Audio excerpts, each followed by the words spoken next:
Assalamu alaikum, everybody. As Monica said, my name is Amara Chaudhry, and I'm the Civil Rights Director and Staff Attorney for CAIR-Philadelphia.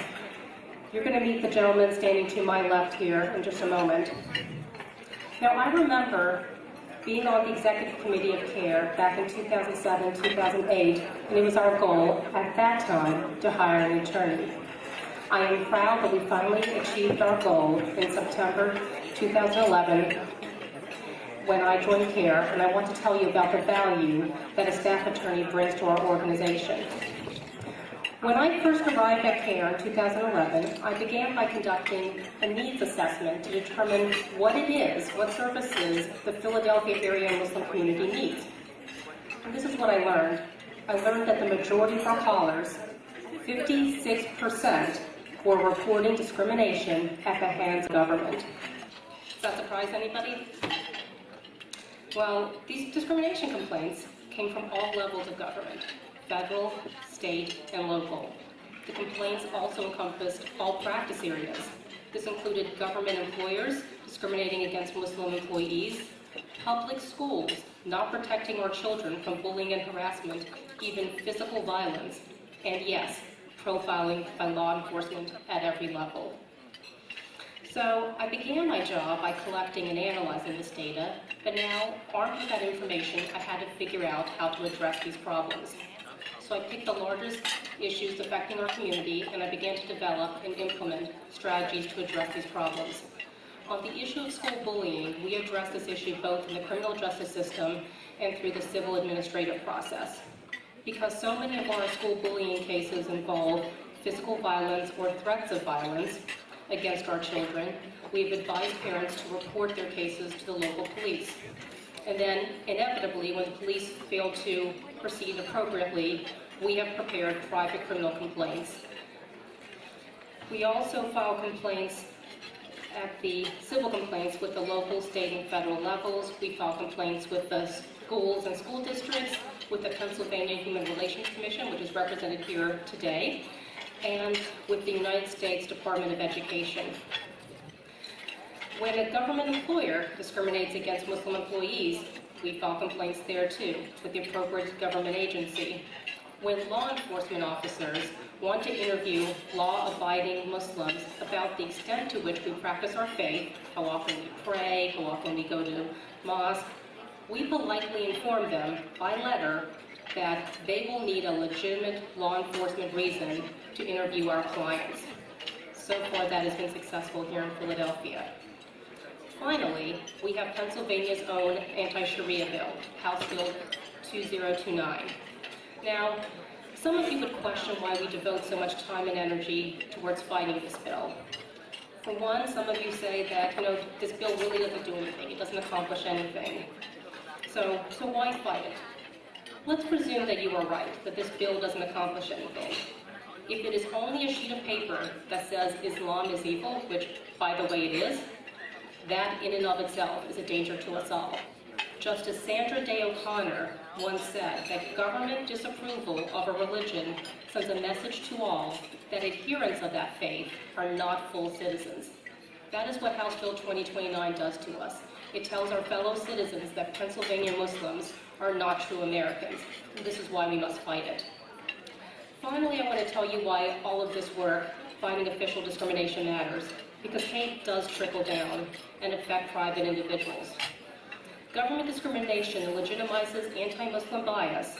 If the government doesn't trust Muslims, why should any private citizen or organization feel any other way?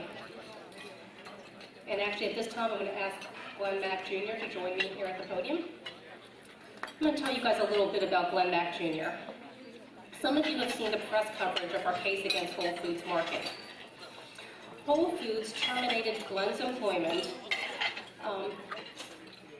after he had worked there for several years and earned numerous accolades for his performance. And what was the triggering factor? Glenn had the audacity, to borrow from the Imam's language, Glenn had the audacity to take a religious pilgrimage to Mecca.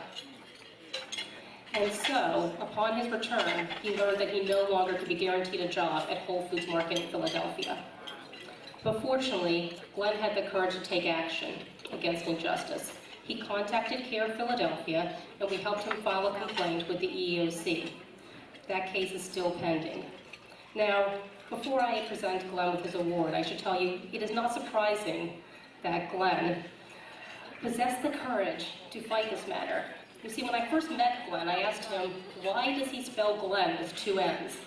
And he told me that his grandmother had named his father, Glenn Mack Jr., after astronaut John Glenn.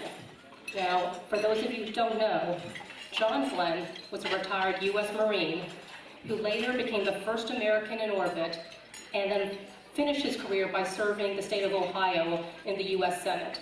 And our Glenn, his namesake, carries on his traditions. So, at this time, I present to you, Glenn Mack Jr., the CAIR-Philadelphia Courage and Civil Rights Award in honor of your namesake and on behalf of CAIR-Philadelphia.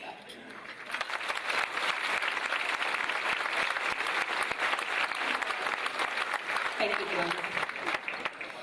Now, I've told you about our community, the issues affecting us, and the way we're addressing these issues.